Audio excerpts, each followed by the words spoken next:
Yo, good morning. Good morning from sunny Switzerland on a Sunday. Coming at ya.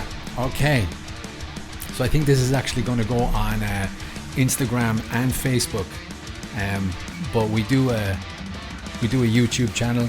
Get over there, like, share, subscribe, build this for the reasons I've said in my previous podcast, that if this is your first time listening, go back and listen to some of them and see what we're up to and what we're doing. Okay.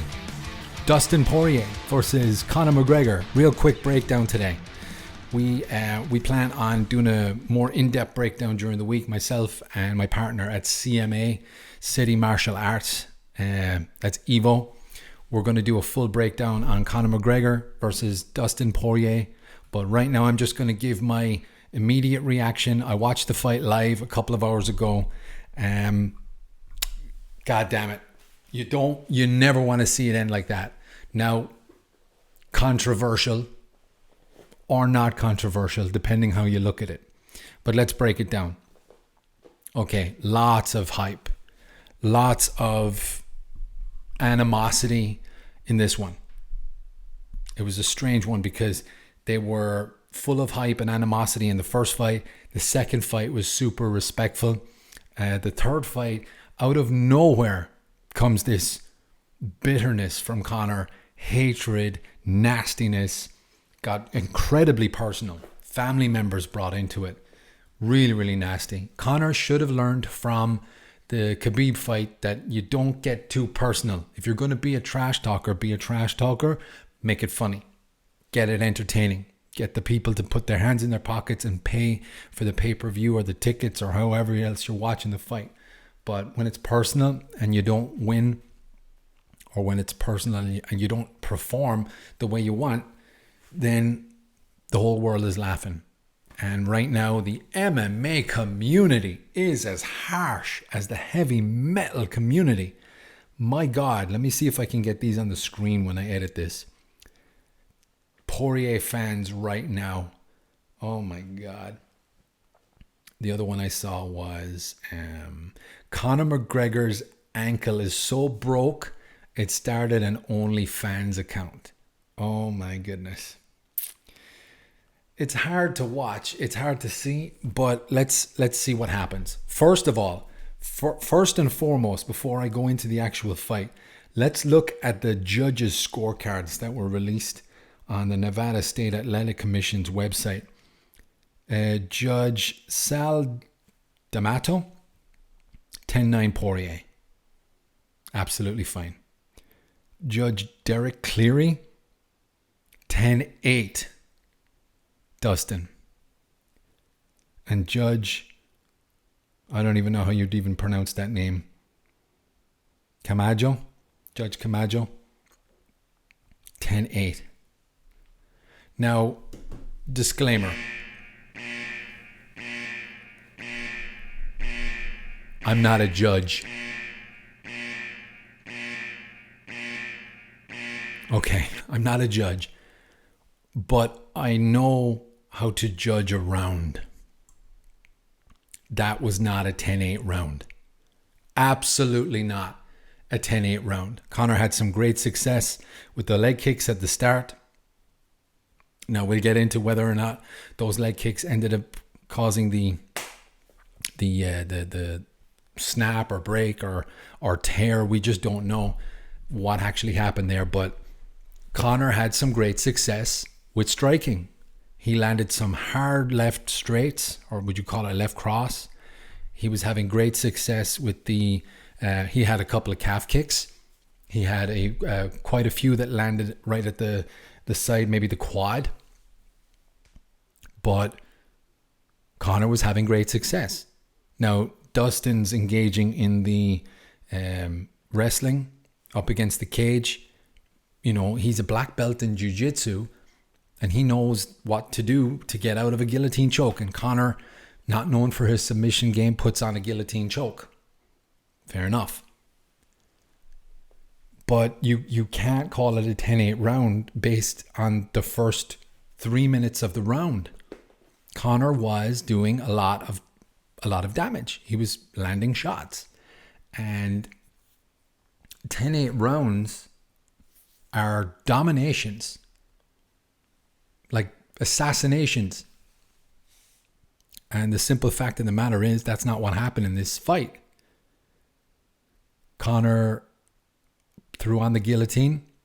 Dustin got out of it. Dustin landed some hard elbows inside and did work from the top position. Conor landed some beautiful elbows and a couple of up kicks. Now there's controversy whether or not he grabbed, which you're not allowed to do, the inside of the glove where it's taped, red or blue.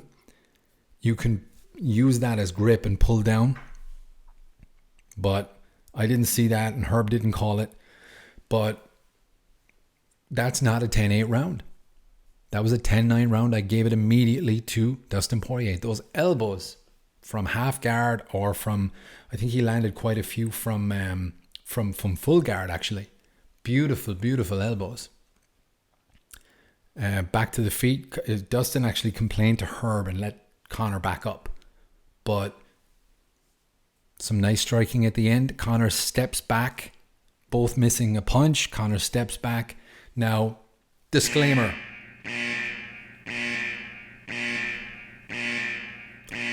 I'm not a doctor. Nobody knows what happened right now until a doctor reviews an x-ray or reviews a physical review of basically Conor's leg. No one knows what happened. We don't know if it was a break, a tear, anything. But it is quite possible, in my experience from throwing kicks and from being kicked, that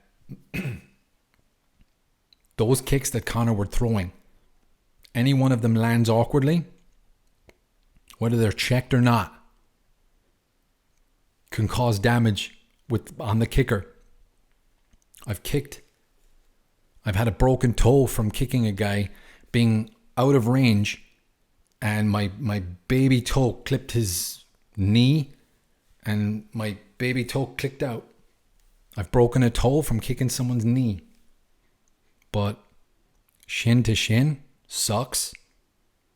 Kicking in the wrong position where the shin goes down and meets the foot, nasty. So we don't know if this was a prior injury.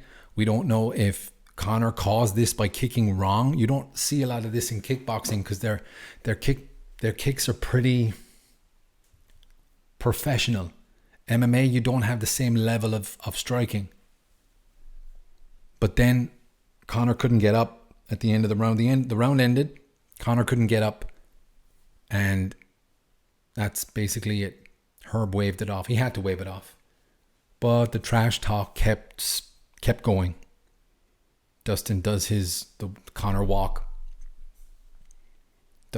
Conor is shouting at the referee or Bruce, call it a doctor's stoppage, not a TKO, which is fair.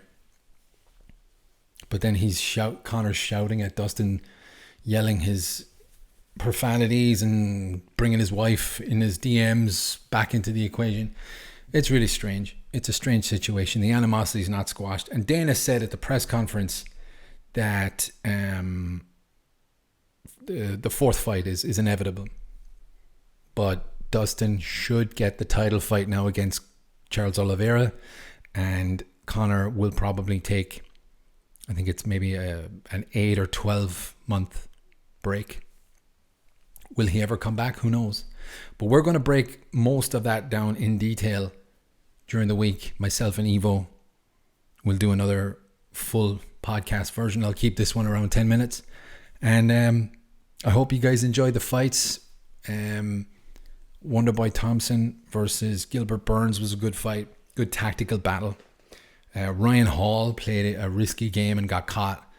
But I haven't watched many of the other fights. I'll go back and watch them in the afternoon. But so that's what happens in the fight game. Sometimes it doesn't go the way you want it to go. Sometimes, like, it's a very unpredictable sport. But it was fun. The anticipation was good, and I enjoyed watching that round of Conor versus Dustin.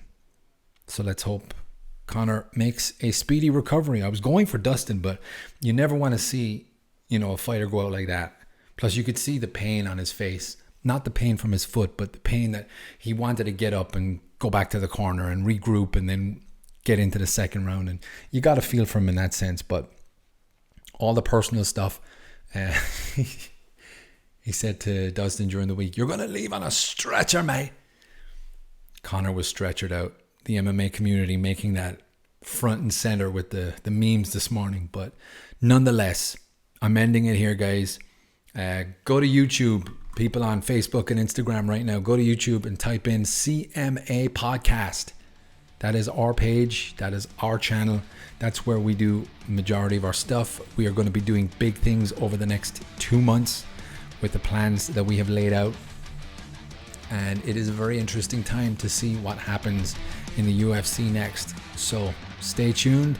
Thank you very much again for listening. And if you go to our YouTube channel, you'll make our day. Hit the subscribe button. I'm trying to grow this for reasons that I will not explain right now. I'll explain them on the next podcast.